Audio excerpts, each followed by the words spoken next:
সাহাবায়ে কেরাম কো নবী গো, ওগো নবীজি, কেউ তো আপনারে সালাম দেয় নাই, তাহলে কার জবাব দিলেন?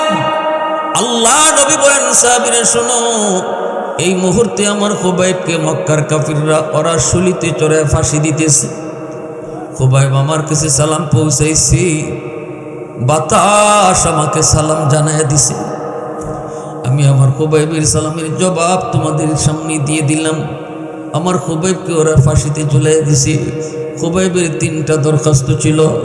তৃতীয় নম্বর দরখাস্ত ছিল, মালিক, আমার এই পবিত্র দেহ তুমি নাপাক হাতে ধরায়ও না।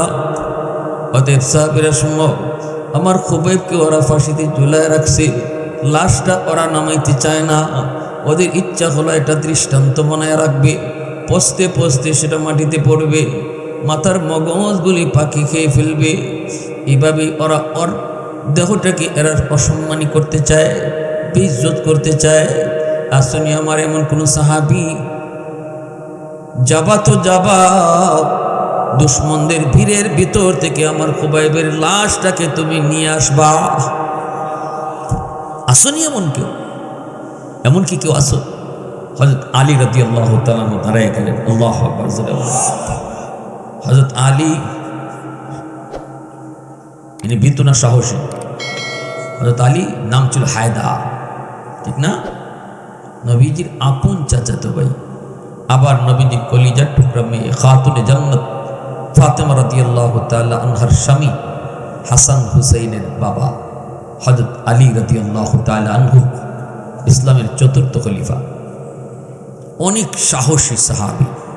আলী রাদিয়াল্লাহু তাআলা আনহু দাঁড়ায় গেলেন, ইয়া রাসূলুল্লাহ, অনুমতি দেন। আল্লাহ নবী বলে, যাও মিকদাদের সাথে নিয়ে যাও। হযরত মিকদাদ হাত উঠাইছেন, দুজনকে রাসূল দিয়া বলতেছেন, যাও আলী, লাশটা আনবা কেমনে? ওরা তো পাহারা দিয়ে বসাইছে, লাশের চতুর্দিকে পাহারা, রাত দিন পাহারা দিতেছে, কেউ যেন লাশ নিতে না পারে। আবার আমার খুবাইবের লাশের সাথে ওরা বেয়াদবিও করতেছে, আনবা কেমনে? হযরত আলী বলে, নবী গো, গভীর রাতে শেষ রাতে যখন ওই পাহারাদাররা একটু গমের সুস্তা নিয়ে আইব, তখন আমি ফাঁক দিয়ে গেল লাশটা নিয়ে আইব। আমার ভাইরা বন্ধুরা, যুবক, আল্লাহর নবী বলতেছেন, আলী রে, ও আলী, যাবা তো যাবা, কিন্তু সতর্ক থাকতে হবে। আমি নবী তোমার জন্য দোয়া করে দিলাম, কিন্তু আলী মনে রাখো, যদি তুমি দেখো বড় বিপদ, যদি তুমি দেখো বড় বিপদ, বিপদে পড়ে যাবা, বিপদের কোনো আশঙ্কা যদি তুমি টের পাও, তাহলে কিন্তু আমার খুবাইবের লাশটাকে হাত থেকে ফেলাই দিও। লাশটারে এ আলী, খেয়াল রাখো, আমার কথাটা খেয়াল রাখো। হযরত আলী রাদিয়াল্লাহু তাআলা আনহু খুবাইব রাদিয়াল্লাহু তাআলা আনহুর লাশটা নেওয়ার জন্য মিকদাদ রাদিয়াল্লাহু তাআলা আনহুকে নিয়ে রওনা দিলেন। খুব দ্রুতগামী একটা ঘোড়ার পিঠে সওয়ার হলেন দুজন। এইদিকে আমার ভাইয়েরা বন্ধুরা, তারা এসে কাছাকাছি কোনো এক জায়গায় থেকে তারা দেখতেছেন, অপেক্ষা করতেছেন পাহারাদারগুলা কখন ঘুমায়, পাহারাদারগুলি কখন ঘুমায়। শেষ রাতের দিকে দেখতেছেন পাহারাদার যারা ছিল ওরা একটু ঘুমের সুস্তা নিয়ে আসছে, একটু উঙ্গানি ভাব আসছে। আলী রাদিয়াল্লাহু তাআলা আনহু তিনি সাথীকে বলতেছেন, দোস্ত, আর দেরি না, চলো আল্লাহর উপর ভরসা করে আমরা সামনে আগাই। ঘোড়ার পিঠে সওয়ার হয়ে চলে আসলেন। আইসে যেখানে হযরত খুবাইব রাদিয়াল্লাহু তাআলা আনহু দেহ মোবারকটা ঝুলতেছিল, ওই জায়গায় এসে ঘোড়ার পিঠ থেকেই তলোয়ার দিয়ে রশিটা কেটে ফেললেন। কেটে তিনি লাশটা নিজের হাতের মধ্যে এভাবে হাত দিয়ে বের দিয়ে ধরলেন। ঘোড়ার পিঠে থেকে হযরত খুবাইবের লাশ হাতের মধ্যে এরকম বের দিয়া ধইরা আলী রাদিয়াল্লাহু তাআলা আনহু যেই মাত্র ঘোড়াটা আবার চালিয়ে দিলেন, সাথে সাথে পাহারাদাররা ঘুম থেকে উঠে গেল। পাহারাদাররা টের পেয়ে গেল, ওরা দ্রুতগামী ঘোড়া নিয়ে পিছনে ছুটল, পিছনে ছুটতে শুরু করলো। বাইরে যাইতেছেন তো যাইতেছেন, যাইতেছেন তো যাইতেছেন। দুশ্মন পিছন থেকে তীর মারতে লাগলো। বৃষ্টির মতো তীর আলীর দিকে আসতেছে। বেশ কিছুক্ষণ যাওয়ার পর আলী রাদিয়াল্লাহু তাআলা আনহু মনে পড়ে গেল নবীজির কথা। নবীজির শেষমেশ কথাটা বলে দিছেন, আলী দোয়া করে দিলাম যাও, তবে যদি বিপদ দেখো নিজের জানের দিকে খেয়াল রেখো। রাসূল এই কথাটা কেন কইলেন? অবশ্যই কোনো কারণ আছে। তখনই আলী বুঝতেছেন আর লাশটা আমার সাথে নিয়ে যাওয়া সম্ভব না, নিজে যদি বাঁচতে হয় লাশটা ফেলাই দিতে হবে, নতুবা আমি নিজেও ধরা পড়ে যাব।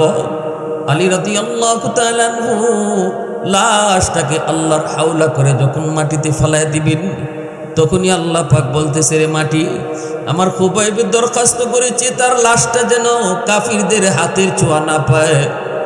এখনই দুশমনরা আমার খুবাইবের পবিত্র দেহটা ওরা টাচ করে ফেলবে।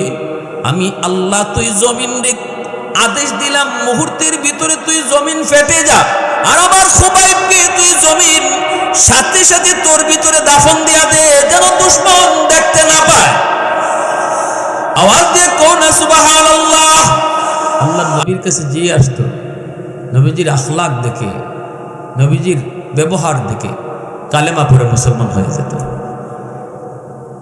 হ্যাঁ, আবু জাহেল মানুষ আটকায় রাখতে পারত না। ইয়ামেন থেকে 10,000 এক কাফেলা আসতেছে। আবু জাহেল খবর পেয়ে গেছে, এরা যদি মুহাম্মদের সাথে দেখা করে তাহলে তো ওরা সব মুসলমান হয়ে যাব, অতএব মুহাম্মদের কাছে ওদেরকে দেখা করতে দেওয়া যাবে না। আবু জাহেল রাস্তার কিনারা, রাস্তার পানে দাঁড়ায় রয়েছে, ওরা যেদিকে ডুববে এখানেই দাঁড়ায় রয়েছে। আবু জাহেলের সাথে দেখা, ওরা তো নেতারে চিনে, নেতা আপনি এখানে দাঁড়ায় আছেন? আবু জাহেল বলতেছে, আমি তো তোমাদের জন্য এখানে দাঁড়ায় আছি। কেন? কারণ হলো আমাদের এক ভাতিজার নাম তার মুহাম্মদ, এমন এক কথা কয়, এমন এক কথা কয় যে কথা শুনলে বাপ বেটায় ঝগড়া হয়, ভাই ভাই ঝগড়া হয়, স্বামী স্ত্রীতে ঝগড়া হয়। মুহাম্মদের এই কথা তোমরা শুনবা না, সে বহুত বড় পাগল, পাগলের কাছেও তোমরা যাও না। নাউজুবিল্লাহ ধরে কর। এইবার লোকগুলি কয়, ঠিক আছে উস্তাদ, আপনি যখন নেতা মানুষ হয়ে না করছেন, পাগল দেখতাম না, তাহলে যাবো না। আবু জাহেল বাড়িতে পাঠায় দিয়ে এখন ওরা নিজেরা একজন আরেকজনকে জিজ্ঞেস করে, কিরে দোস্ত, এটা আবার কেমন পাগল, যেই পাগলের কাছে যাইতে মক্কার নেতা রাস্তা দাঁড়ায় নিষেধ করে? তাহলে তো জেনতেন কোনো পাগল নয়। জীবনে কত পাগলই তো দেখলাম, এই পাগল না দেখে বাড়ি যাইমু না। লাভ হইছে আবু জাহেল, বাধা দিয়ে লাভ হইছে না, এরা আগ্রহ আরো বাড়ছে। মানুষ জাতির অভ্যাসটাই বলল, যেখানে বাধা দিবা এখানে আরো বেশি যাইব। আল ইনসানু হারিসুন ফিমা মুনিহা। বাপে যদি কয় ছেলেরে ওইদিকে যেও না, ওইখানে একটা সাপ দেখে আসছে, ছেলে কব ঠিক আছে আব্বা যাবো না। বাপরে কোন রকম খালি এই জায়গাটার থেকে সরাইয়েই এর মনের ভিতরে আন্দোলন শুরু হয়ে যাব যে এটা কি জাত সাপ, জাতি সাপ না বেজাতি সাপ? হ্যাঁ, একটু না দেখলে কেমন হয়? হয়তো সে এদিকে যাইতই না, ছেলে হয়তো এদিকে যাইতই না, কিন্তু বাবায় বাধা দেওয়ার কারণে তার আগ্রহ কমছে না, আরো বাড়ছে। আবু জাহেল এরা না কইলে হয়তো ওরা ব্যবসা বাণিজ্য করে চলে যেত, এতটা খোঁজ নিত না। কিন্তু নেতা রাস্তার দ্বারা কয় পাগল দেখতে যাইও না, এরা কয় তাইলে পাগল না দেখে যাইতাম না। কেমন হইল? ইয়ামেনের 10,000 কাফেলা আল্লাহর নবী কাছে তারা আসলো। আইসে দেখে নবীজি খানা কাবার ছায়ায় বসে বসে কোরআন তেলাওয়াত করেন। কাফেলার লোকগুলি একজন আরেকজনের দিকে তাকায়, আর একজন আরেকজনে ডাক দেখো, দোস্ত একটু দেখতো চেহারাটা একটু দেখ। জীবনে কত পাগলের চেহারাই তো দেখলাম, কিন্তু কোন পাগলের চেহারা তো এত সুন্দর হয় না। পাগলের চেহারা দেখলেই বোঝা যায় পাগল, কিন্তু নবীজির চেহারা দেখে ওরা একজন আরেকজনকে বলতেছে, জীবনে কত পাগল দেখলাম, কোন পাগলের চেহারা তো এত সুন্দর হয় না। আরেকজনকে, দোস্ত শুন না কি কয়, কোরআন কার কালাম? জোরে বলেন কার? এত সুন্দর মালিকের কালাম, আল্লাহর কালামের তিলাওয়াত শুনতেছে, আর ওরা একজন আরেকজনকে ডাক দিয়ে বলতেছে, দোস্ত জীবনে কত কবির কবিতা শুনেছি, জীবনে কত সাহিত্যিকের সাহিত্য শুনেছি, কিন্তু এত সুন্দর কথা তো কোনো সাহিত্যিক কইতে পারে না। এমনি তারা বলতেছে, না এটা কোনো মানুষের কথা নয়, কোনো কবির কথা নয়, কোনো সাহিত্যিকের কথাও নয়, এই কথাটা মালিকের কথা, এই কথাটা আল্লাহর কথা। অতএব চল, আর দেরি করবি না, আর দেরি করবি না। হয়তো আমরা জানতাম না, বুঝতাম না, শুনতাম না, কিন্তু আবু জাহেলে আমাদেরকে সঠিক পথ দেখায় দিল। নবীজির হাতে হাত রেখে বলতেছে, নবী গো, আবু জাহেলের মতো নেতা আপনার কাছে আসতে নিষেধ করায় আমাদের আগ্রহ আর বাড়লো। আমরা সঠিক পথ পেয়েছি, সত্য নবীর সন্ধান পেয়ে গেছি। অতএব আর দেরি করতে চাই না, হাত কানা পাড়া দেন। আমরা এই মুহূর্তে আপনার হাতে হাত রেখে সবাই একসাথে কালেমা পড়ে মুসলমান হয়ে গেলাম। আওয়াজ দেখো না সুবহানাল্লাহ, আরো জোরে কো না সুবহানাল্লাহ। ভাইরা বন্ধুরা জন্য বলতেছি, নবীজির সাহাবী হযরত খুবাইব রাদিয়াল্লাহু তাআলা আনহু, দুশমন যখন ওনাকে গ্রেফতার করে ফেলল, শুলিতে চড়ায় ফেলবি, হযরত খুবাইব রাদিয়াল্লাহু তাআলা আনহু শুলিতে চড়ায় ফেলবে, মক্কায় ফাঁসি কাস্টে ঝুলায় ফেলবি। এর আগে তিনি বলতেছেন, আমার ছোট একটা আবদার তোমরা পুরা করবানি গো। কই কি আবদার? কই একটু অজুর পানি দিবানি, 2 রাকাত নামাজ পড়মু। 2 রাকাত নামাজ আদায় করে হযরত খুবাইব রাদিয়াল্লাহু তাআলা আনহু আল্লাহর কাছে হাত উঠে বলতেছেন, মালিক আর কিছুক্ষণের ভিতরে আমি শহীদ হয়ে যাব, আমাকে ফাঁসিতে ওরা ঝুলাবে। এর আগে আমি তোমার কাছে 3টা আবদার করি। 1 নম্বর হলো, মালিক আমার সালাম তুমি তোমার হাবিবের কাছে মক্কায় পৌঁছায় দিও, মদিনায় তুমি পৌঁছে দিও। নবীজি তখন মদিনায়, ওগো আল্লাহ আমাকে নবীর কাছে আমার সালাম পৌঁছে দিও। 2 নম্বর দোয়া করতেছেন, আল্লাহ ও মালিক আমার শুধু সালাম নয়, আমার শাহাদতের খবরটাও তুমি বাতাসের মাধ্যমে নবীর কাছে পৌঁছে। 3 নম্বর দোয়া করেন, মালিক আমার শাহাদতের পর আমার এই দেহটা যেন বেঈমানরা নাপাক হাত দিয়া ধরতে না পারে, আমার ওই দেহটা যেন নাপাক হাত দিয়ে ওরা ধরতে না পারে। আল্লাহ তোমার কাছে এটা আমার 3টা দরখাস্ত। এই দরখাস্ত তিনি রাখলেন। বাতাস হযরত খুবাইব রাদিয়াল্লাহু তাআলা আনহুর সালাম নবীর কাছে মদিনায় পৌঁছাইছে। সাহাবায়ে কেরামদেরকে নিয়ে নবীজি মদিনার মসজিদে বসা। হঠাৎ করে নবীজি বলে উঠলেন, ওয়া আলাইকুমুস সালাম ওয়া রাহমাতুল্লাহ ইয়া খুবাইব। সাহাবায়ে কেরাম কো, নবী গো, ওগো নবীজি কেউ তো আপনার সালাম দেয় নাই, তাহলে কার জবাব দিলেন? আল্লাহ নবী বলেন, সাহাবীরা শোনো, এই মুহূর্তে আমার খুবাইবকে মক্কার কাফিররা ওরা শুলিতে চড়ায় ফাঁসি দিতেছে।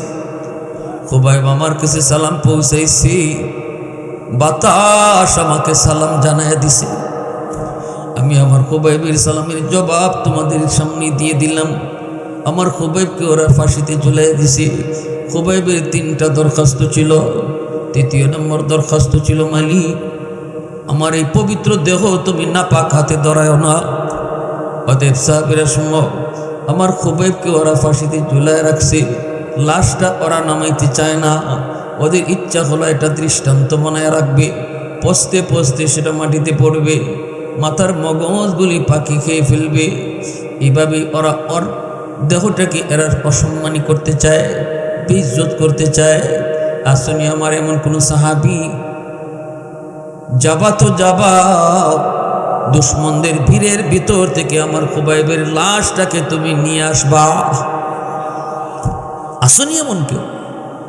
এমন কি কেউ আসো? হযরত আলী রাদিয়াল্লাহু তাআলা দাঁড়ায় গেলেন। আল্লাহু আকবার। হযরত আলী ইনি ভীতু না সাহসী? হযরত আলী নাম ছিল হায়দার, ঠিক না?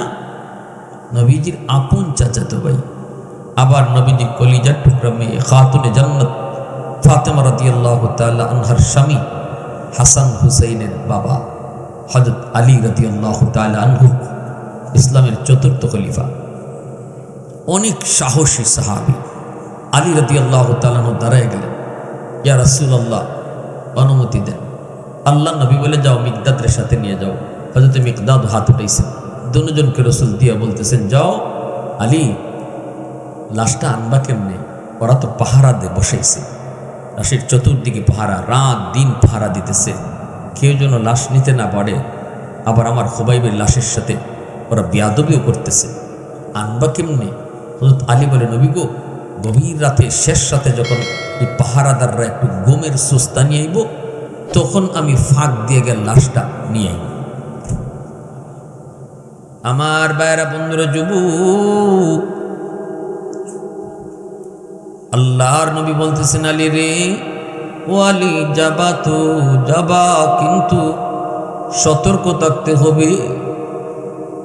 আমি নবী তোমার জন্য দোয়া করে দিলাম, কিন্তু আলী মনে রাখো, যদি তুমি দেখো বড় বিপদ, যদি তুমি দেখো বড় বিপদ, বিপদে পড়ে যাবা, বিপদের কোনো আশঙ্কা যদি তুমি টের পাও, তাহলে কিন্তু আমার খুবাইবের লাশটাকে হাত থেকে ফালাই দিও। লাশটারে এ আলী, খেয়াল রাখো, আমার কথাটা খেয়াল রাখো। হযরত আলী রাদিয়াল্লাহু তাআলা আনহু খুবাইব রাদিয়াল্লাহু তাআলা আনহুর লাশটা নেওয়ার জন্য মিকদাদ রাদিয়াল্লাহু তাআলা আনহুকে নিয়ে রওনা দিলেন। খুব দ্রুতগামী একটা ঘোড়ার পিঠে সওয়ার হলেন দুজন। এইদিকে আমার ভাইয়েরা, বন্ধুরা, তারা এসে কাছাকাছি কোনো এক জায়গায় থেকে তারা দেখতেছেন, অপেক্ষা করতেছেন পাহারাদারগুলা কখন ঘুমায়, পাহারাদারগুলি কখন ঘুমায়। শেষ রাতের দিকে দেখতেছেন পাহারাদার যারা ছিল ওরা একটু ঘুমের সুস্তা নিয়ে আসছে, একটু উঙ্গানি ভাব আসছে। আলী রাদিয়াল্লাহু তাআলা আনহু তিনি সাথীকে বলতেছেন, দোস্ত আর দেরি না, চলো আল্লাহর উপর ভরসা করে আমরা সামনে আগাই। ঘোড়ার পিঠে সওয়ার হয়ে চলে আসলেন। আইসে যেখানে হযরত খুবাইব রাদিয়াল্লাহু তাআলা আনহু দেহ মোবারকটা ঝুলতেছিল, ওই জায়গায় এসে ঘোড়ার পিঠ থেকেই তলোয়ার দিয়ে রশিটা কেটে ফেললেন। কেটে তিনি লাশটা নিজের হাতের মধ্যে এভাবে হাত দিয়ে বের দিয়ে ধরলেন। ঘোড়ার পিঠে থেকে হযরত খুবাইবের লাশ হাতের মধ্যে এরকম বের দিয়া ধইরা আলী রাদিয়াল্লাহু তাআলা আনহু যেই মাত্র ঘোড়াটা আবার চালিয়ে দিলেন, সাথে সাথে পাহারাদাররা ঘুম থেকে উঠে গেল। পাহারাদাররা টের পেয়ে গেল, ওরা দ্রুতগামী ঘোড়া নিয়ে পিছনে ছুটল, পিছনে ছুটতে শুরু করলো। বাইরে যাইতেছেন তো যাইতেছেন, যাইতেছেন তো যাইতেছেন, দুশ্মন পিছন থেকে তীর মারতে লাগলো। বৃষ্টির মতো তীর আলীর দিকে আসতেছে। বেশ কিছুক্ষণ যাওয়ার পর আলী রাদিয়াল্লাহু তাআলা আনহু মনে পড়ে গেল নবীজির কথা। নবীজি শেষমেশ কথাটা বলে দিয়েছেন, আলী, দোয়া করে দিলাম, যাও, তবে যদি বিপদ দেখো নিজের জানের দিকে খেয়াল রেখো। রাসূল এই কথাটা কেন কইলেন? অবশ্যই কোনো কারণ আছে। তখনই আলী বুঝতেছেন আর লাশটা আমার সাথে নিয়ে যাওয়া সম্ভব না, নিজে যদি বাঁচতে হয় লাশটা ফালাই দিতে হবে, নতুবা আমি নিজেও ধরা পড়ে যাব। আলী রাদিয়াল্লাহু তাআলা আনহু লাশটাকে আল্লাহর হাওলা করে যখন মাটিতে ফালাই দিবেন, তখনই আল্লাহ পাক বলতেছে, রে মাটি, আমার খুবাইবের দরখাস্ত করেছে তার লাশটা যেন কাফিরদের হাতের ছোঁয়া না পায়। এখনই দুশ্মনরা আমার খুবাইবের পবিত্র দেহটা ওরা টাচ করে ফেলবে। আমি আল্লাহ তুই জমিন রে আদেশ দিলাম, মুহূর্তের ভিতরে তুই জমিন ফেটে যা, আর আমার খুবাইবকে তুই জমিন সাথে সাথে তোর ভিতরে দাফন দিয়া দে, যেন দুশমন দেখতে না পায়।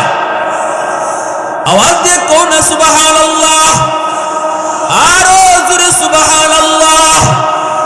প্রশংসা করব কার? আরো জোরে মালিকের নাম কার? वहदत की हिफाजत नहीं बेक़ुव्वत बाज़ू, वहदत की हिफाजत नहीं बेक़ुव्वत बाज़ू, आती नहीं कुछ कभी अक़्ल खुदा दा, आती नहीं कुछ कभी अक़्ल खुदा दा। ऐ मर्द खुदा तुझको क़ुव्वत नहीं हासिल, जा बैठ किसी गार में अल्लाह का कर याद, जा बैठ किसी गार में अल्लाह का कर याद। ये सच है कि बातिल की तरफदार नहीं हम, गद्दार न समझो गम गद्दार नहीं हम, गद्दार न समझो गम गद्दार नहीं हम। फूलों की तो रहनुम मिजाज अपना है नज़र, हम तीर नहीं नेज़ा व तलवार नहीं हम तीर नहीं नेज़ा व तलवार नहीं हम। मुसलमाনের আওয়াজ এখন আল্লাহু আকবার। এই খুবাইব রাদিয়াল্লাহু তাআলা আনহুকে দুশমনরা টাচ করতে পারে নাই, জমিন ওনাকে নিজে নিজেই কবর দিয়ে ফেলছে। আল্লাহু আকবার জোরে বলে।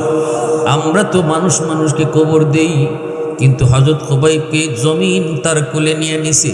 এজন্য হযরত খুবাইবের উপাধি হলো বালিউল আরদ, যাকে জমিন তার কোলে নিয়ে নিছে। আল্লাহু আকবার জোরে বলে।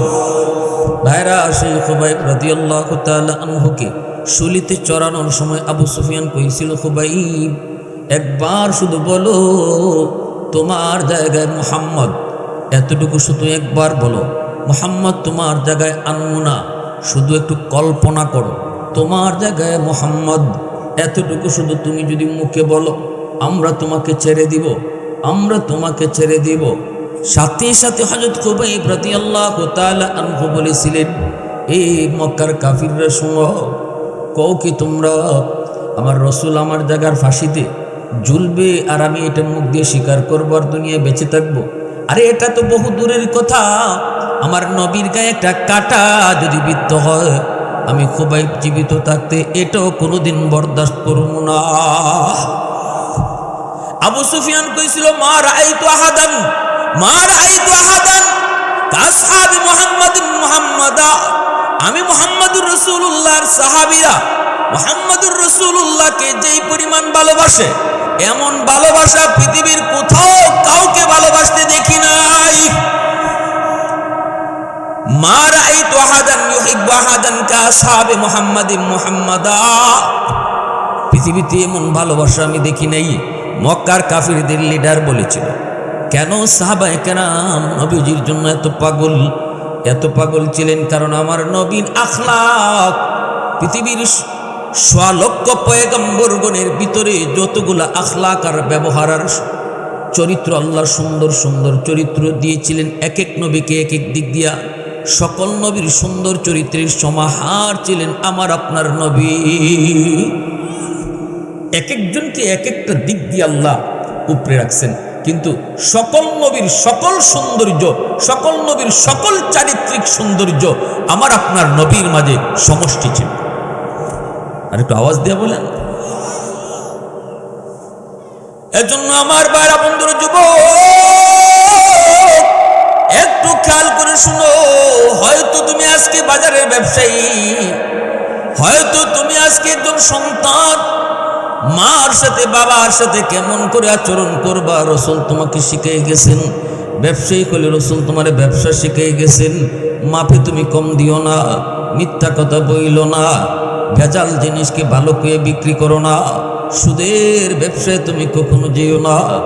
সমাজে কোন সুদের ব্যবসায়ীরা সুদের নাম পাল্টায় রাখছে ইন্টারেস্ট। আসেনি না নেই? 10,000-এ 12,000, 20,000-এ 25,000, 30,000-এ 35,000। সমাজে এই ধরনের মানুষ, আগে ধনীরা সুদ খাইতো, এখন গরিবও সুদ খায়, রিক্সাওয়ালার বউ সুদে টেকা লাগায়, যার কারণে ঘরে ঘরে অশান্তি, স্বামী স্ত্রীর ভিতরে মহাব্বত নাই, ভাই ভাই সম্পর্ক ভালো না, বাপে বেটায় কোনো মিল নাই। একমাত্র কারণ ঘরের ভিতরে হারাম টাকা ঢুকছে, যার কারণে পুরা ঘরটা জাহান্নামের টুকরা হয়ে গেছে। আমাদের সমাজে কিছু মানুষ নাম বদলাইলে মনে করে জিনিস বদলে যায় না, নাম বদলাইলে জিনিস বদলে না। সুদের নাম ইন্টারেস্ট রাখছেন, ঘুষের নাম স্পিড মানি রাখছেন, যত নাম রাখেন। কালা কুত্তারে কালা ছাগল কইয়া জীবনে কোনোদিন কেউ জব করে খাইছেনি? এটা তো ভালো বুঝে, এটা তো খুব ভালো বুঝে। হুজুর আপনারা তো সুদ হারাম খান, আমি তো সুদ খাই না। আমি কইতে আপনি কি খান? কই ইন্টারেস্ট খাই। কি খায়? আমি কইলাম যেটারই ইন্টারেস্ট কো এটা ওই সুদ, দুইটাই দুইটা এক জিনিসই, নাফাক নাফাক ওই। কয় না হুজুর নাম তো দুইটা। আমি কইতে কালা কুত্তারে কালা ছাগল কুইয়ার নাম রেখে খান তো, এটা করবেন না? এটা কেন করবো? কালা কুত্তা তো কালা কুত্তাই, এটারে কি ছাগল কইলে আর ছাগল হয়ে যাইব? আমি তো ঠিক তেমনি, সুদ তো নাপাক নাপাক ওই, এটার ইন্টারেস্ট নাম রাখেন আর যা রাখেন নাপাক নাপাকই থাকবে। আওয়াজ আসতে কেন জোরে বলেন? আল্লাহ রসুল বলেন যদি কেউ সুদ খায় তোমরা জানিয়ে নেও সে তার মারেও বিয়া করতে পারে। নাউজুবিল্লাহ, আরো একটা আসতে হবে। যদি তুমি বলো যে এটা অসম্ভব, এটা হতেই পারে না, মাকে আবার বিবাহ করে কেমনে? রসুল বলে তাহলে তুমি সুদও খাইতে পারো না। তুমি যদি বলো আমি সুদ খাইতাম পারি বা সুদ খাওয়া অসুবিধা নাই, তাহলে তোমার জন্য হিটাও অসুবিধা নেই। এখন যদি কেউ সুদ খায়, তাহলে আমি কথাটা আমি বলি না, আল্লাহ রসুল বলছেন। এখন যদি আপনারা দেখেন যে কেউ সুদ খাইতেছে, তাহলে রসুলের ভাষায় সে হিটাও পারবো। এই কথা শোনার পরেও যদি আপনার সুদ খাইতে মন চায়, খাই। ঘৃণা লাগে না? রুচিতে বাঁধে না যে রসুল এই কথাটা কি কয়ে গেলেন? এত বড় কথা। সুদের টাকা দিয়ে ঘর বানাইছো, হারাম টাকা দিয়ে ঘর বানাইছো, চিটারি বাটপারি করে ঘর বানাইছো। 10 জন থাকবে এই ঘরে, তুমি থাকবা এক রুমে, বাকি হাসরের মাঠে আল্লাহ 10টা রুমের হিসাব তোমার কাছ থেকে একা নিবে। এই কথা কোয়ার সুযোগ নেই। আল্লাহ আমি তো এক রুমে ছিলাম, বাকি 9 রুমে তো অন্যরা ছিল, আমার মা ছিল, বাবা ছিল, ভাই ছিল, বোন ছিল। আল্লাহ বলবে সবার হিসাব তুই দিবি, এরা থাকছে ফাও ফাও। এক পাতিল ভাত রান্না হয়েছে, আপনি খাইছেন 1 প্লেট, 10 প্লেট ভাত খাইছে অন্যরা, মেহমানে খাইছে, আপনজনেরা খাইছে। হারাম টাকা দিয়া এই পাতিল ভরা ভাত, হাসরের মাঠে আল্লাহ আপনার কাছ থেকে পুরা পাতিলের হিসাব নিব। এই কথা কোয়ার সুযোগ নেই। আল্লাহ আমি তো 1 প্লেট খাইছিলাম। আল্লাহ বলবে বাকিরা খাইছে ফাও ফাও, হিসাব দিবে তুই একা। এখন আপনারা আমারে বলুন, বুক করব সবে, হিসাব দিব আমি একা। এটা জানার পরেও যারা হারাম টাকা ঘরে ঢুকায় এরা বুদ্ধিমান না বুকা? আরো জোরে বলেন। আল্লাহ আমাদের সহি বুঝদান করো। সবাই বলি আমি, আরো জোরে বলি আমি। আল্লাহর নবী রহমতের নবী বলতেছেন, যুবক একটু দিলটা নরম করে কথাটা বোঝার চেষ্টা করো। বনু তামিম গোত্রে তানঈম এলাকায় নবীজি সাহাবায়ে কেরামদেরকে নিয়ে একটা মজলিসে বসা, জরুরি আলোচনা চলছে। নবীজি আলোচনা করতেছেন, সাহাবায়ে কেরাম মন দিয়ে তারা শুনতেছেন। এই অবস্থায় নবীজি একজন বৃদ্ধা মহিলা আসতেছে নবীজির কাছে। আল্লাহর নবী ওই মহিলাকে দেখা মাত্রই নবীজি মজলিস ছেড়ে মজলিস রেখে সেই মহিলাকে সম্মান জানানোর জন্য দৌড় শুরু করে দিছেন। সাহাবায়ে কেরাম পিছনে পিছনে দৌড়ান। দয়ার নবী দুজাহানের বাদশাহ, কারো সম্মানে এইভাবে দৌড়ান না।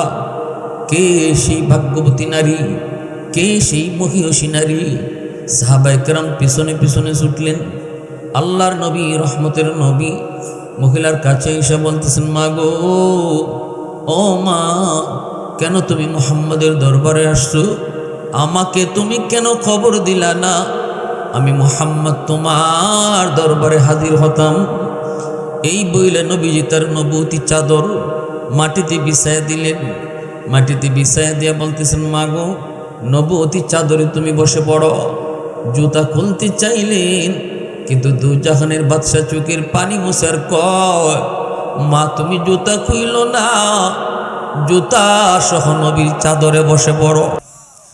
অথচ নবীর চাদরের এত দাম, এত দাম, এত দাম, কি পরিমাণ দাম! মোল্লা আলী কারি রহমতুল্লাহি আলাইহি মেরকাতের মধ্যে লিখেন, নবীজির দেহ মোবারকের সাথে যেই জিনিসটাই লাগে এই জিনিসটাই অনেক দামি হয়ে যায়। কি জাত দামি হয়? নবীজি শুয়ে আছেন মদিনায়। নবীজির রওজা শরীফ কোথায়? একটু আওয়াজ দিয়ে কোন মা, নবীজির রওজা শরীফ কোথায়? মদিনাতুল মুনাওয়ারায়।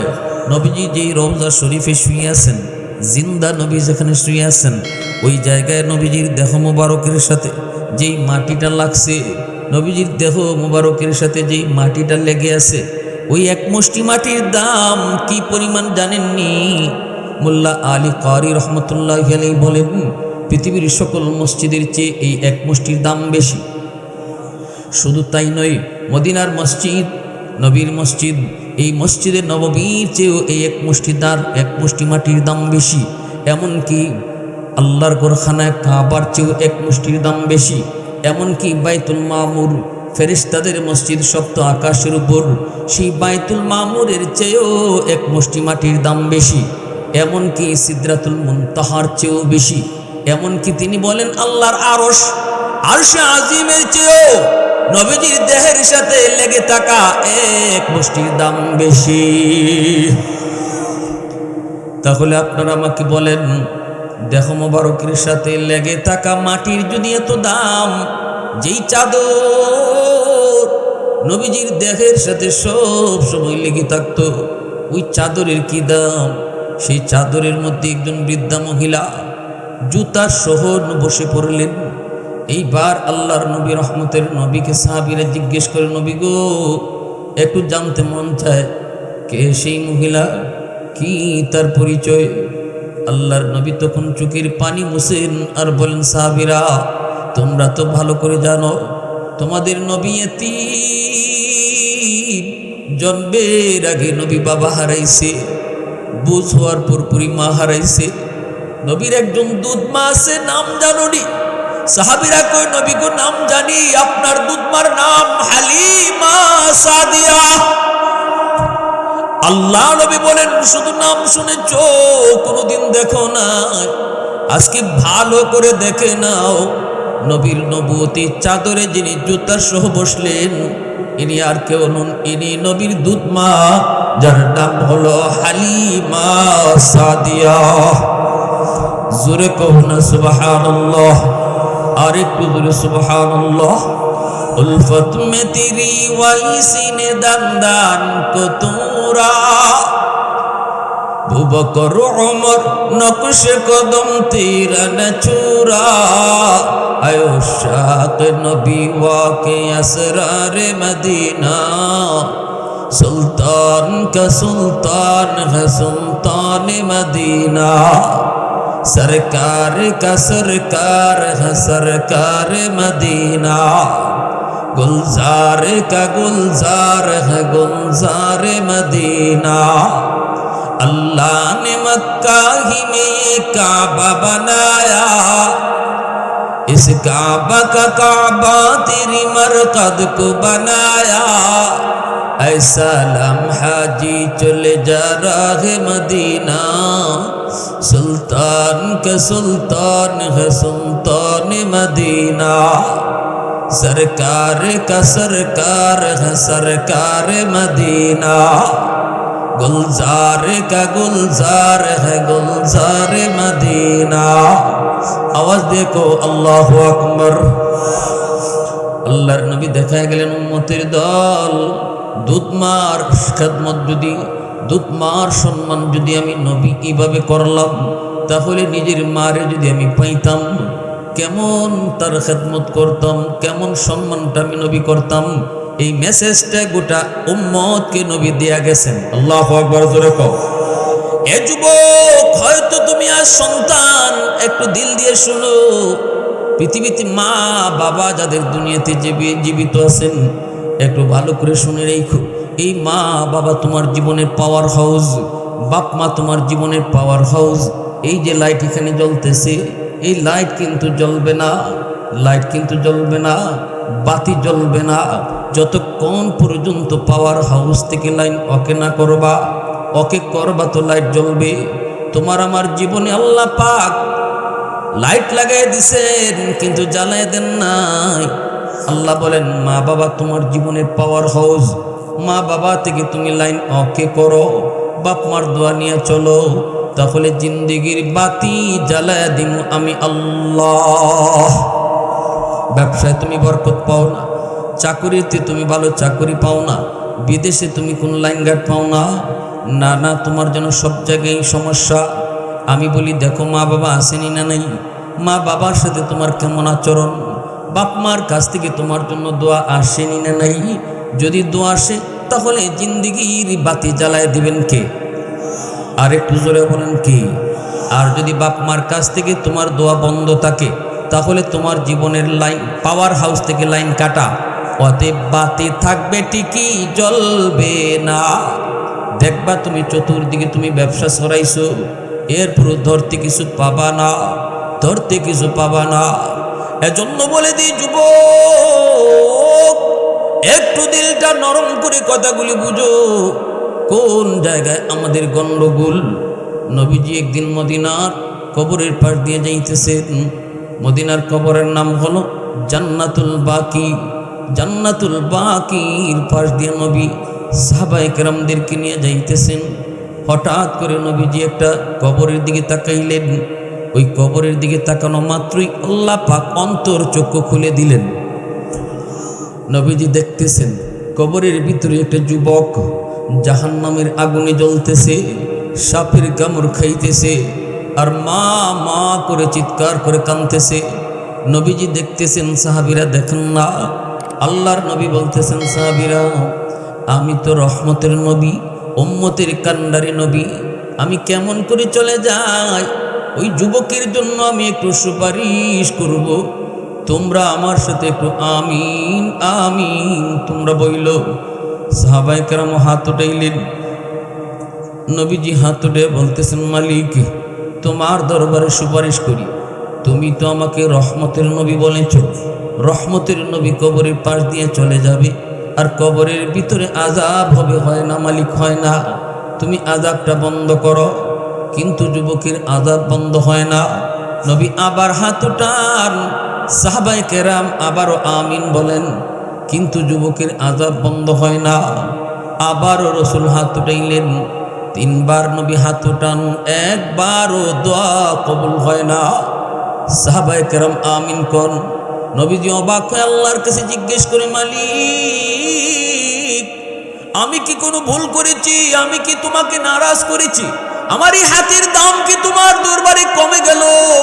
এই হাত তো এমন হাত, যে হাত চাইতে দেরি তোমার কাছে কবুল হতে দেরি হয় না। আল্লাহ, কি এমন অপরাধ? নবীজির হাতের কি পরিমাণ দাম? রদ্দে শামস নামক কিতাবের ভিতরে লিখেন, তাবুক যুদ্ধ থেকে নবীজি ফিরতেছেন, আলী রাদিয়াল্লাহু তাআলা আনহুর উরাতে নবীজি মাথা রেখে একটু বিশ্রাম নিলেন। আলী রাদিয়াল্লাহু তাআলা আনহু আসরের নামাজ পড়েন নাই।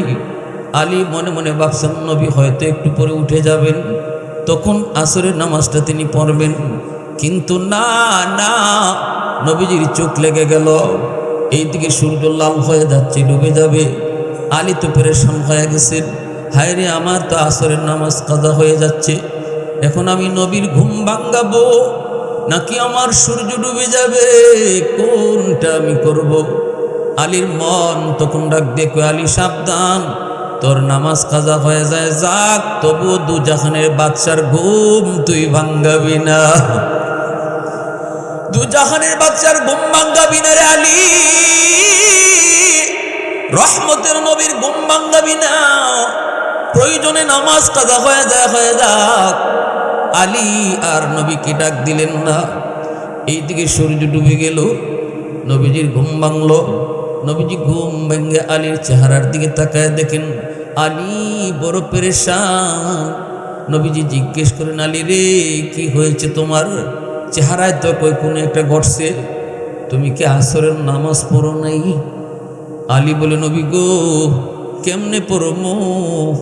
আপনি তো আমার কুলে ঘুমাইতেছেন, আমি মনে করছিলাম আপনি উঠলে পরে নামাজটা পড়মু, কিন্তু সূর্য তো ডুবে গেল। রসুলকে আমারে ডাক দিল না কেন? আলী চোখের পানি ফেলে কান্দে আর কয়, নবী গো মনকে জিজ্ঞেস করেছিলাম, কিন্তু আমি আলীর মন কয় না রহমতের নবীর ঘুম ভাঙ্গায়া কষ্ট দিস না। নবী তোর কুলে ঘুমাইতেছে রে আলী, এমন ভাগ্য কয়জনের? আল্লাহু আকবার জোরে কও, এমন ভাগ্য কয়জনের একটু কও যার কুলে রহমতের নবী দু জাহানের বাদশা ঘুমায়। এ আলী ঘুম ভাঙলে নবীর কষ্ট দিবি না।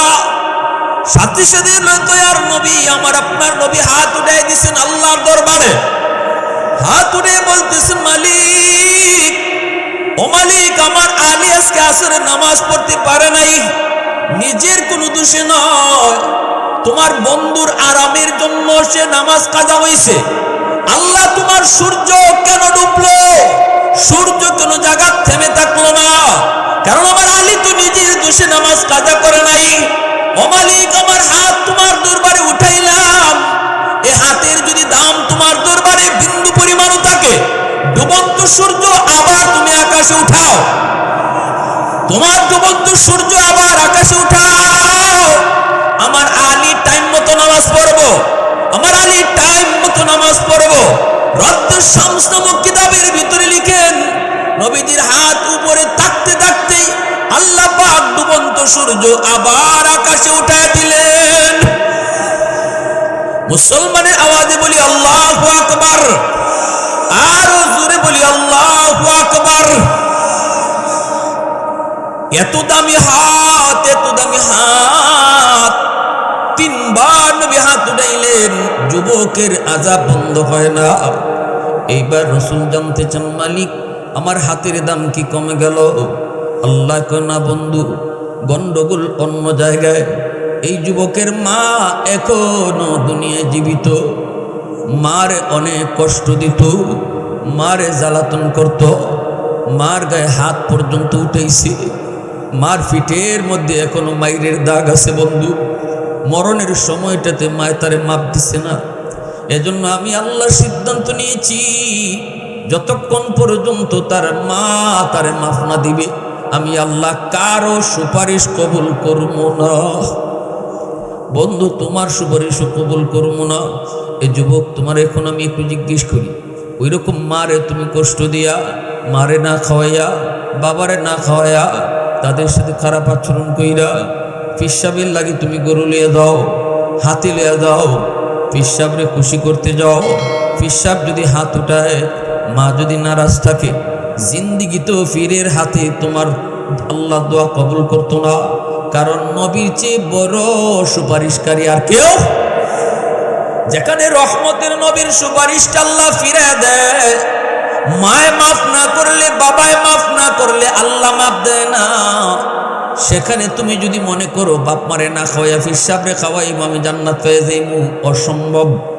মনে রেখো, তাম দুনিয়ার সব মানুষ যদি তোমার উপর খুশি থাকে আর বাপ মা যদি খুশি না থাকে, আল্লাহর রাসূল বলেন, রাদার রাব্বি ফি রাদাল ওয়ালিদাইন ওয়া সাকাতুর রাব্বি ফি সাকাতিল ওয়ালিদাইন। রাসূল বলে, বাপ মা যদি খুশি থাকে আল্লাহ খুশি, বাপ মা যদি নারাজ থাকে আল্লাহ নারাজ। এইবার দুনিয়ার সব মানুষ তোমার উপরে খুশি, বাপ মা নারাজ, আল্লাহ বলে আমিও নারাজ। অতএব সাবধান, খুশি রাখতে হবে বাপ মারে। আর বাপ মারে খুশি করতে একালি কমলা খাওয়াইলি মা বাবা খুশি, কমলাটা নিয়ে শুধু সন্তানের হাতে তুমি দিও না, দেও মার হাতে, দেও নিয়ে বাবার হাতে। এই কমলা কিন্তু যুবক, তোমার মা তোমার বাবা তোমার সন্তানদের আগে খাওয়াবে, নিজেরা আগে খাবে না। কিন্তু মার হাতে আগে দেওয়ার কারণে, বাবার হাতে নিয়ে দেওয়ার কারণে বাবার দিল খুশি, মার দিল খুশি।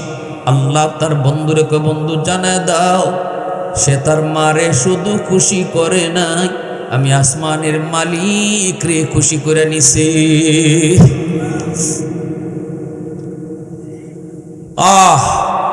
আল্লাহর নবী বলতেছে, ওগো আল্লাহ, তাহলে তো ঘটনা বড় জটিল। রসুল সাহাবাই কেরামদেরকে বলে, সাহাবিরা যাও তো তার মারে যে আমার সালাম জানাও। সাহাবাই কেরাম যায় তার মাকে সালাম জানালেন। মহিলা নবীজির কাছে আসলেন। নবীজি তখন বলতেছেন, মাগো কবরটা চিনুনি। মহিলাকে নবী গো, চিনি, আমার সন্তানের কবর, আমার ছেলের কবর। আজ থেকে 15-20 দিন হয় সে মারা গেছে।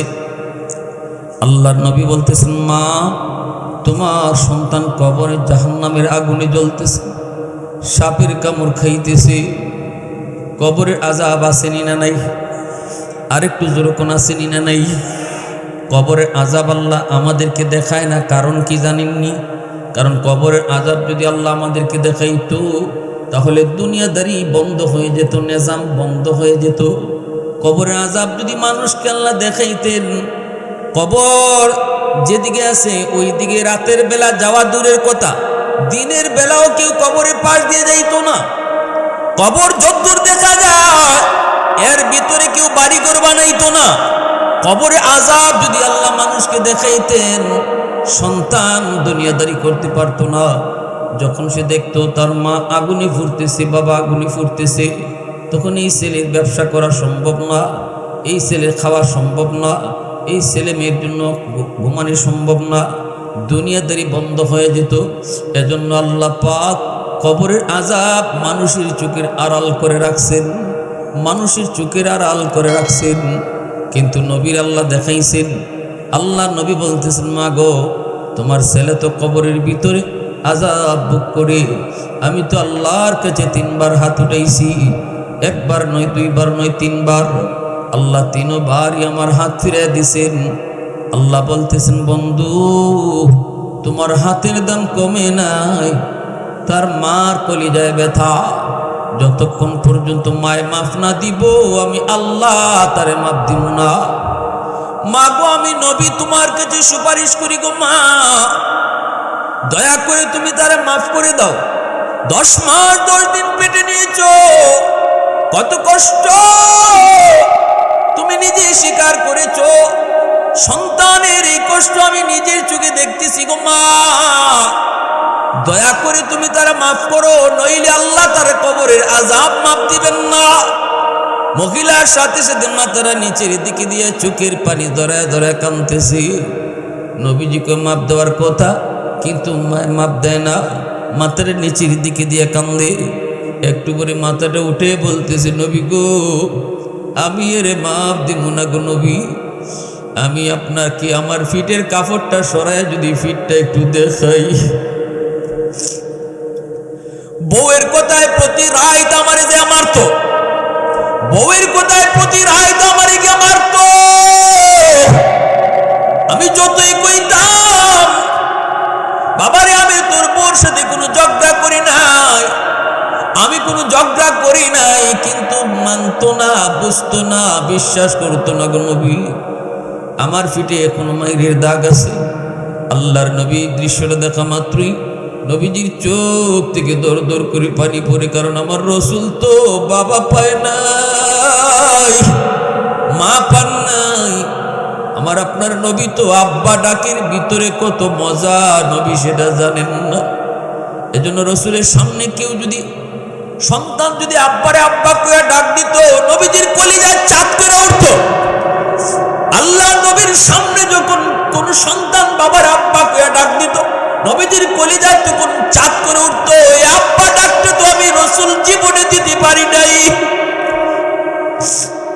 বুঝ হওয়ার পর মা হারাইলেন। এজন্যই মার চোখের পানি দেখা মাত্রই নবীজির চোখ থেকে দর দর করে পানি পড়ে, নবীজি কান্দেন। এইবার নবী বলতেছেন, আল্লাহ মা তো তারে মাপ দিবে না, তাহলে আমি এখন কি করব? আমি তো এই অবস্থায় যুবককে ছেড়ে যেতে পারি না। আমি না রহমতের নবী, উম্মতের কান্ডারি নবী, তুমি তো উম্মতের কান্ডারি নবী বানাইছো, কেমনে আমি যাই গো আল্লাহ? মা তো মাপ দেয় না। মার দিলটা তো শক্ত হয়ে গেছে। এবার রসুল আল্লাহর কাছে একটা আবদার করেন, মালিক একটা আবদার করি, এটা তুমি কবুল কইর। আল্লাহ কই কি কও? ও মালিক, আমার মন বলে কবরের আযাবের দৃশ্যটা আমাকে তুমি যেইভাবে দেখাইছো এইভাবে তুমি তার মারও দেখায় দাও। ও মালিক, আমার মন বলে মা যদি নিজের চোখে সন্তানের বিপদ, সন্তানের আগুনে পোড়ার দৃশ্য দেখি, তাহলে মনে হয় মার দিল নরম হয়ে যাবে। আল্লাহ, আমার এই আবদারটা তুমি একটু পূরণ করবানি। আল্লাহকে বন্ধু এটা কবুল করলাম। সাথে সাথে কবরের আযাবের দৃশ্যটা আল্লাহ পাক নবীর এতক্ষণ যেভাবে দেখাইছেন এইভাবে তার মার চোখের সামনে আল্লাহ ভাসায় দিলেন। পর্দাগুলি আল্লাহ সরায় দিলেন, কুদরতি পর্দাগুলি আল্লাহ সরায় দিলেন। মা নিজের চোখে দেখতেছে কবরের আগুনে পোড়ার দৃশ্য, আর মা মা কয়া চিৎকার করার আওয়াজ। যেই মাত্র মা আওয়াজটা কানে এসে ঢুকলো, সাথে সাথে মার দিল নরম হয়ে গেছে। চিৎকার দেয়া কই, নবী গো, ওগো নবীজি, আমি বুঝতে পারি নাই গো নবী, আমি আমার সন্তানরে মাফ করে দিছি। মায় মাফ করতে দেরি হয়েছে, আযাব বন্ধ হতে দেরি হয় নাই। আওয়াজ দেয়া কও সুবহানাল্লাহ। পৃথিবীতে মায়ের মতো আপন কেউ হবে না, পৃথিবীতে মায়ের মতো আপন কেউ হবে না। তোমরা কোনোদিনও মায়েরই মনেতে কষ্ট দিও না, তোমরা কোনোদিনও মায়েরই মনেতে কষ্ট দিও না। কত পাপী এমন আছে মাকে কষ্ট দেয়, মায়ের মনে কষ্ট দিয়ে অভিশাপ নেয়। মায়ের মনে কষ্ট দিলে খোদা যে সহে না, মায়ের মনে কষ্ট দিলে খোদা যে সহে না। তোমরা কোনোদিনও বাবারই মনেতে কষ্ট দিও না, তোমরা কোনোদিনও বাবারই মনেতে কষ্ট দিও না। পৃথিবীতে বাবার মতো আপন কেউ হবে না, পৃথিবীতে মায়ের মতো আপন কেউ হবে না। তোমরা কোনোদিনও মায়েরই মনেতে কষ্ট দিও না। 10 মাস 10 দিন পেটে রেখে মা জননী তোমায় আমায় দেখায় আছে এই ধরনী। সে কথা কি বন্ধু তোমার মনেতে পড়ে না, সে কথা কি বন্ধু তোমার মনেতে পড়ে না। তোমরা কোনোদিনও মায়েরই মনেতে কষ্ট দিও না, তোমরা কোনোদিনও বাবারই মনেতে কষ্ট দিও না।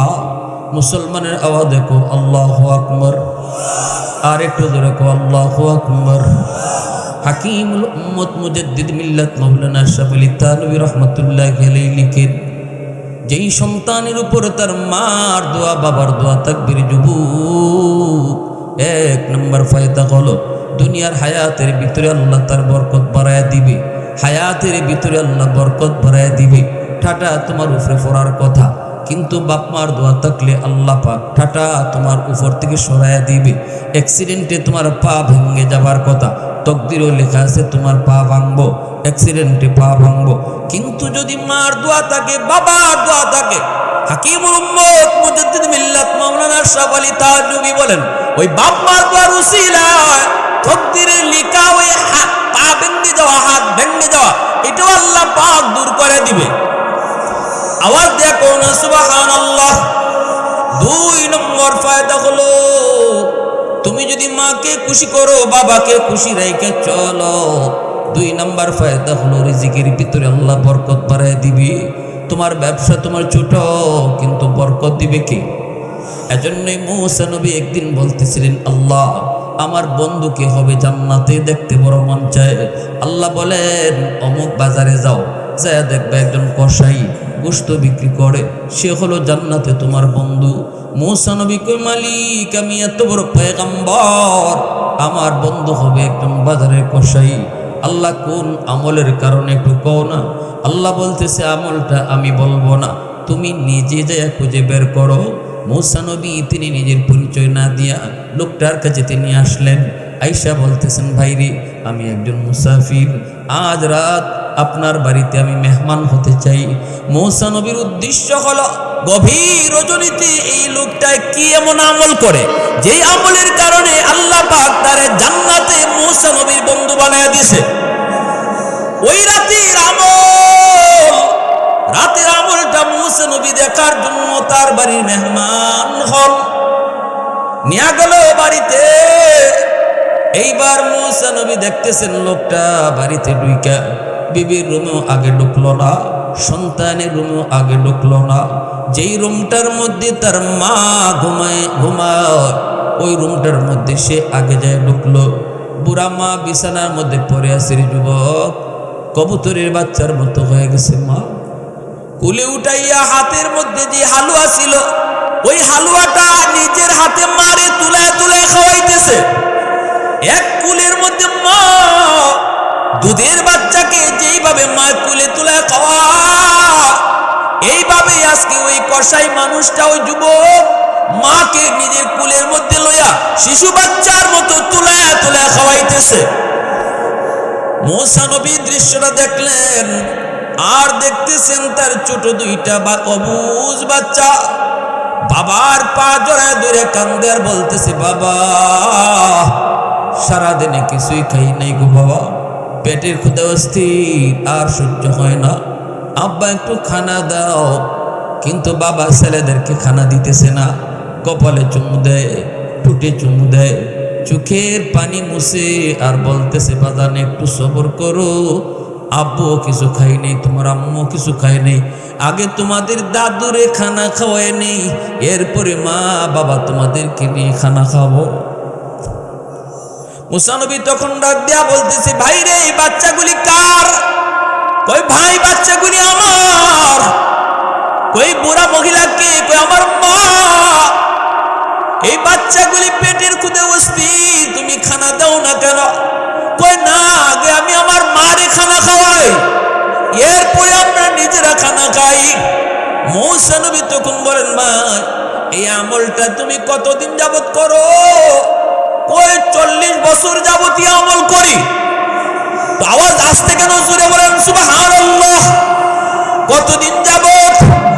40 বছর যাবত আমি মাকে আগে খানা খাওয়াই, এরপরে নিজেরা খাই। মূসা নবী এবার বুঝে গেছেন রাতের আমল খোঁজা লাগবে না, রাতের আমল খোঁজা লাগবে না। মূসা নবী তখনই বলতেছে বাবা ভাই তোমার মা কি যেন বিড়বিড় করে ঠোঁট নাড়ায় নাড়ায় তোমার জন্য দোয়া করলো, আমি দূর থেকে কিছুই বুঝি না কিন্তু এতটুকু বুঝছি তোমার জন্য কি যেন দোয়া করে। কই হ আমার জন্য আমার মা সব সময় দুইটা দোয়া করে। একটা দোয়া করে আল্লাহ তুমি আমার সন্তানদের দুনিয়াতে রিজিকের অভাব দিও না, আল্লাহ আমার সন্তানদের তুমি অভাবে ফেলাইও না। আমার সন্তান ছোটখাটো ব্যবসা করে, আল্লাহ তুমি ছোট ব্যবসার মধ্যে বরকত বাড়ায় দিও। আমার কাছে কোনো মানুষই কিছু পায় না, আমি মানুষের কাছে পাই কিন্তু আমার কাছে কোনো পায় না। ইজ্জতের সাথে সম্মানের সাথে আল্লাহ আমারে রাখছেন, মার এই দোয়াটা আমি পেয়ে গেছি, কবুল হয়ে গেছে। কিন্তু আরেকটা দোয়া মায় করে, এটা কেমনে কবুল হবে আমার বুঝে আসে না।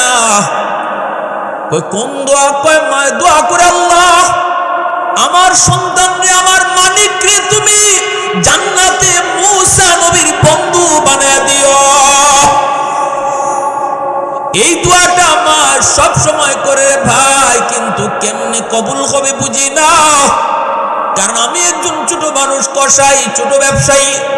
মূসা নবীর বন্ধু কেমনে হব যেই নবী জমিনে বইসে আল্লাহর সাথে 4000 বার কথা কইছেন।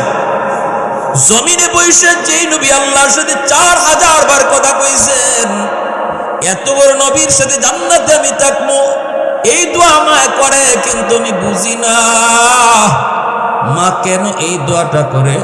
আমার বুঝে আসে না এটা কেমনে কবুল হবে। এই কথা বলতেই মুসা নবী তখন চোখের পানিটা সাইরা ডাক দিয়া তারে টান দিয়ে বুকের সাথে বুক মিলে কান্না শুরু করে।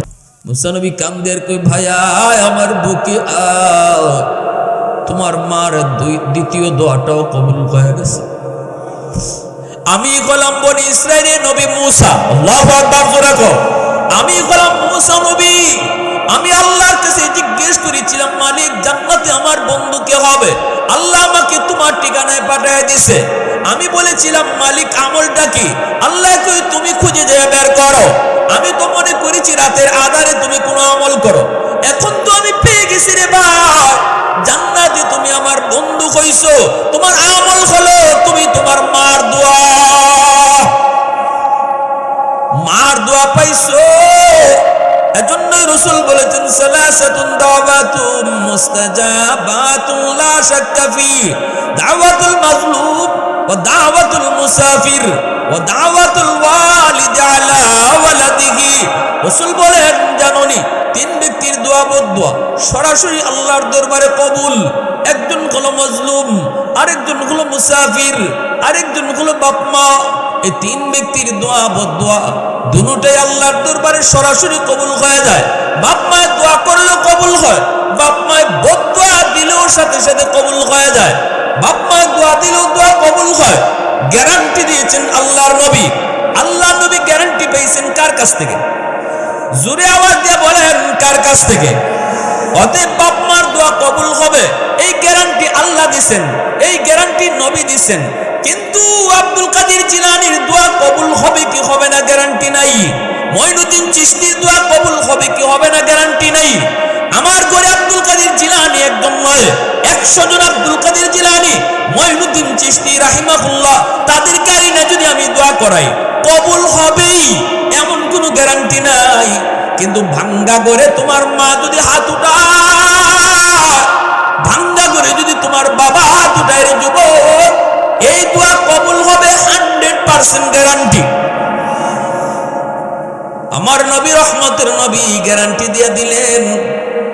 একালি কমলা তুমি মারে খাওয়াইলা না, শীত চলে গেল, ফিরের দরবারে তুমি মুরগি লয়ে যাও, ছাগল লয়ে যাও। শাশুড়ির তুমি বল মাছ খাওয়াও, শ্বশুর শাশুড়ির তুমি খাওয়াও, অসুবিধা নেই। শ্বশুর শাশুড়ি আম্মা আব্বা কয়ে ডাকো, অসুবিধা নেই, সব। কিন্তু শ্বশুর শাশুড়ি খুশি হলে আল্লাহ খুশি, এমন হাদিস আমরা পাই নাই। হাদিস পেয়েছি বাপ মা খুশি থাকলে আল্লাহ খুশি।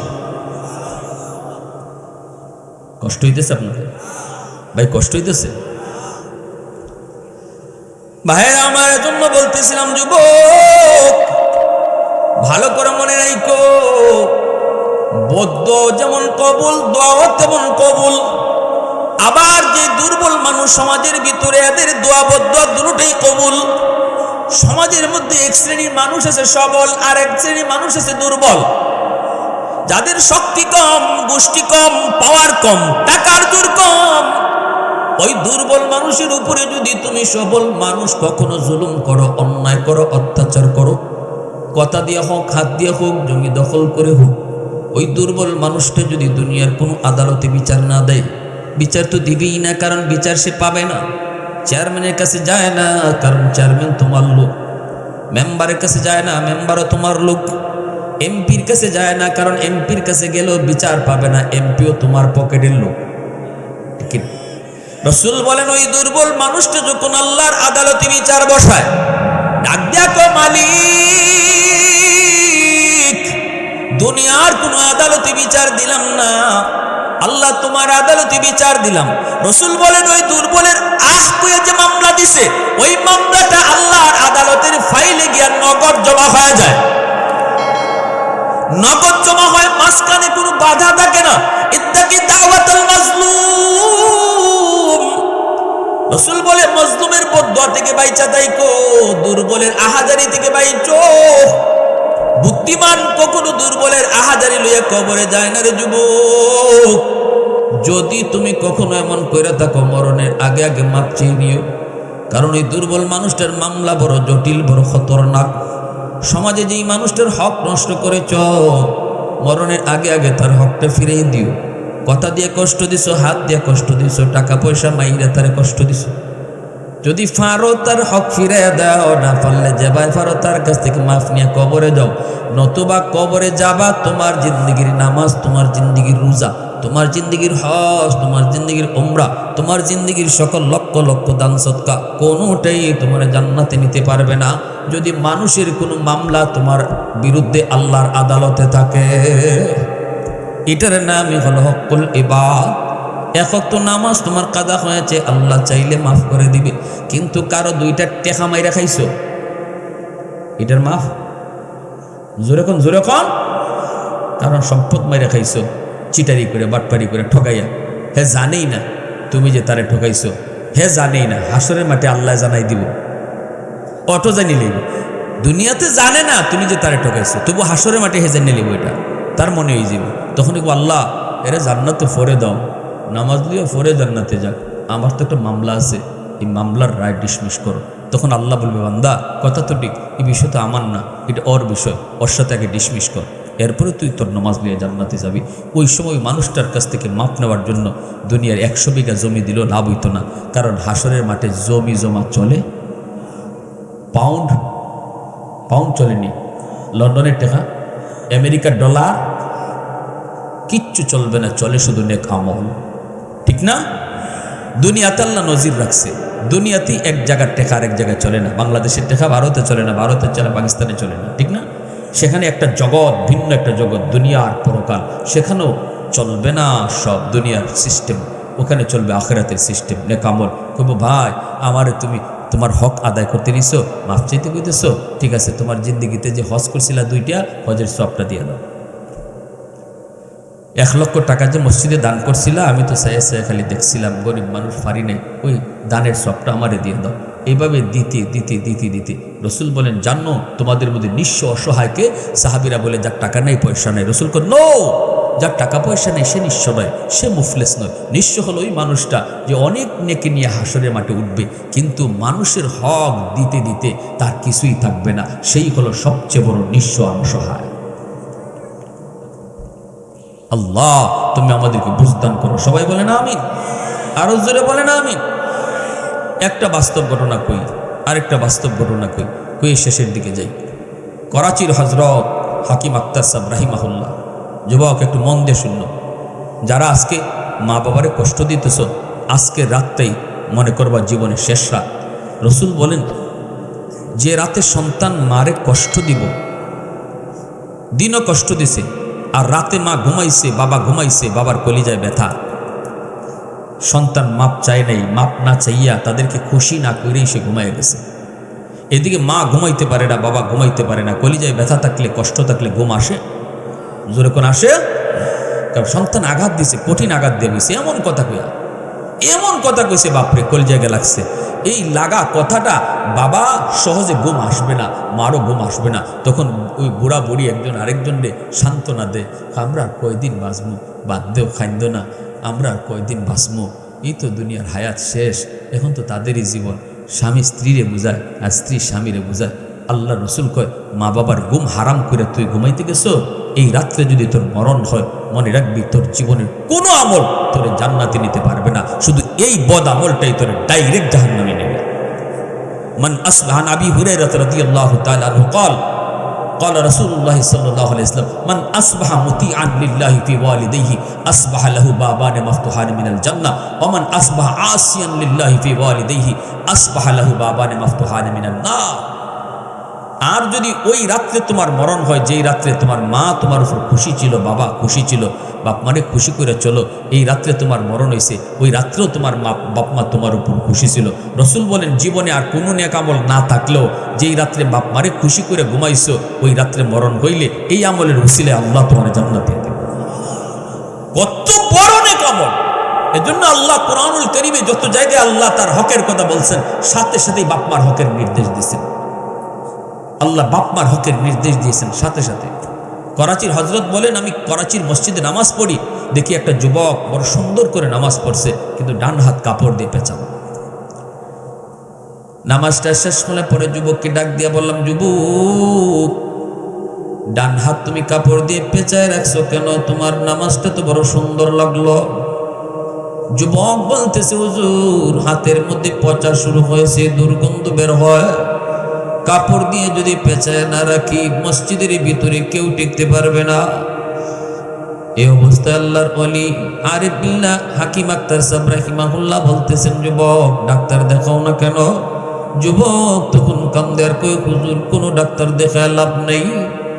ডাক্তার আমার রোগ ধরতে পারে না। কেন আমার হাতের ফসা ভালো হয় না? উপরের দিকে শুধু উঠতেছে, পুরা হাতটা বইতে যাইতেছে। ডাক্তার রোগ ধরতে পারে না, আমি আমার রোগ ধরে ফেলেছি।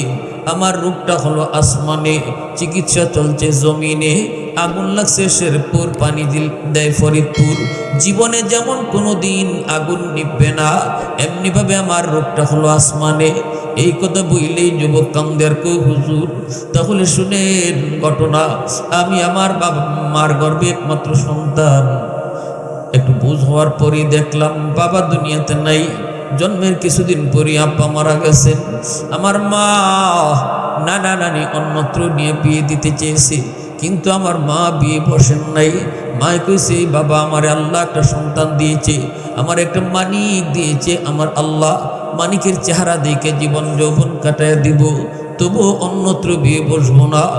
আমি সেই সন্তান, কষ্ট করে করে যেই মা আমাকে লেখাপড়া করাইলো, কলেজ ভার্সিটিতে পড়ালেখা কইরা সুন্দরী ধনী এক লোকের মেয়েকে বিয়ে করে ফেলছি মারে না জানায়া। এই পৌনিয়া যখন বাড়িতে উঠাইলাম, মা আমার গরিব মা, দুঃখিনী মা, গ্রামের মা, মা তো বিয়া মাইনা নিয়েছে। আর শুধু এতটুকু বলছিল, বাদান রে ধনীর মেয়ে তুই গরিবের বাড়িতে কেন আনলি?